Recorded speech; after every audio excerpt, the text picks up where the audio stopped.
Kristie Lu Stout joined us now from Hong Kong. So, Kristie, the United Nations top court opens this public hearing Tuesday on these accusations levelled against Myanmar for state-sponsored genocide. What's expected to come out of this? Well, we know that Gambia, which is the country that has leveled these charges against Myanmar, they will ask the judges at the UN's top court in The Hague to immediately bar Myanmar from destroying evidence and to bar Myanmar from taking any further action against the Rohingya. It is ultimately, though, asking the court to rule that Myanmar committed genocide against the Rohingya.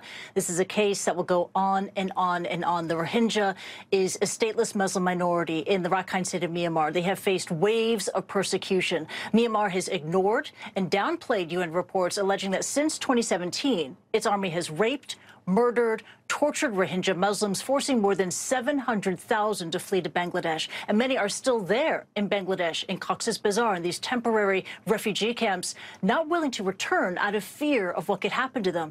The allegations of genocide, again, they were brought to the ICJ by Gambia on behalf of the Organization of Islamic Cooperation. And Gambia's submission is harrowing. Let's bring it up for you. They say this, quote, "The genocidal acts committed during these operations were intended to destroy the Rohingya as a group, in whole or in party, by the use of mass murder, rape, and other forms of sexual violence, as well as the systematic destruction by fire of their villages, often with inhabitants locked inside, burning houses," unquote. And these arguments, they're based on the findings of UN investigations. Now, in the next 3 days, all eyes are going to be on Aung San Suu Kyi and how she is going to defend Myanmar at the UN's highest court. I spoke earlier with Nicholas Bequelin, a regional director of Amnesty International. Hear what he had to say.